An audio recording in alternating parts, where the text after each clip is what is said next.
One day, a wild bull was walking down a street, and he saw this beautiful paddy field. And the bull was thinking, wow, what a beautiful paddy field. I need to eat some paddy. So what he did was, he jumped to the paddy field and started eating paddy. But there was this farmer who was so mindful watching the paddy field, and he saw the bull was eating paddy. So what the farmer did, he ran across the paddy field and grabbed the bull from its horns and wrapped the muzzle around the horns and gave a huge blow to the bull. What happened to the bull? The bull was confused. So the bull ran away. But the nature of the bull is that he forgets everything very quickly. And the next day, what happened? The bull was walking down the same street and saw the paddy field, jumped to the paddy field and started eating paddy again. But there was this mindful farmer who was watching the paddy field. He gave a sound beating on that day as well. So this happened for a little while. But there came one day that the bull was thinking, okay, today I don't want to jump into the paddy field. Why? Because I always get beaten up by this guy. So on that day, the bull didn't jump to the paddy field. On that day, the bull was very disciplined when he was near the paddy field. He went and he passed the paddy field without jumping towards it. So the Buddha used this wonderful story and metaphor to give us a beautiful message. The Buddha says, this is the nature of our mind. It's like a wild bull.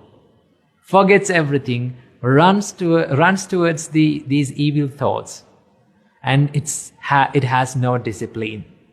So the Buddha says how we should discipline like that mindful farmer.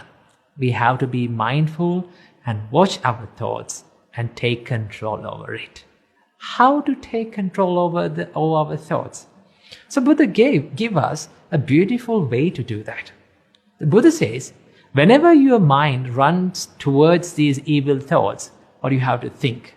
You have to think the downside of all these evil thoughts.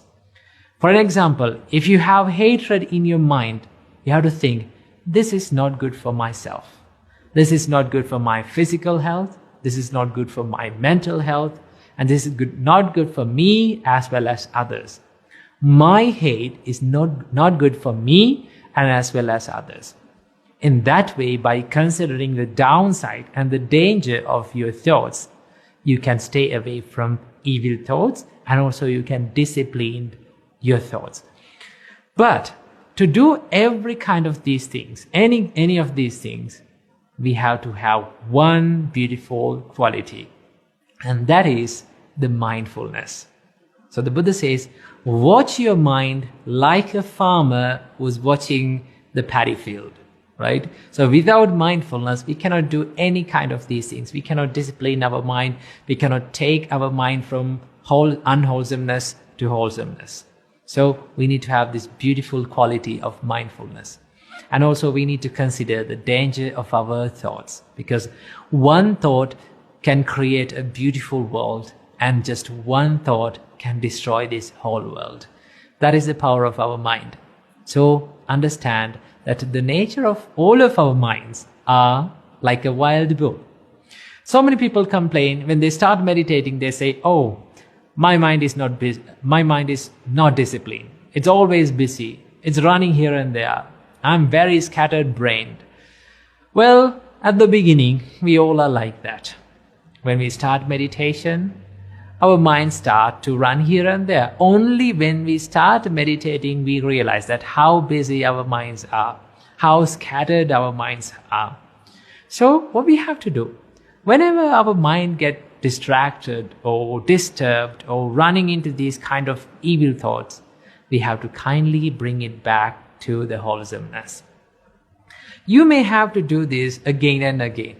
You may have to do it for years, but there will be a day, definitely, there will be a day that your mind becomes disciplined, but only if you keep doing this.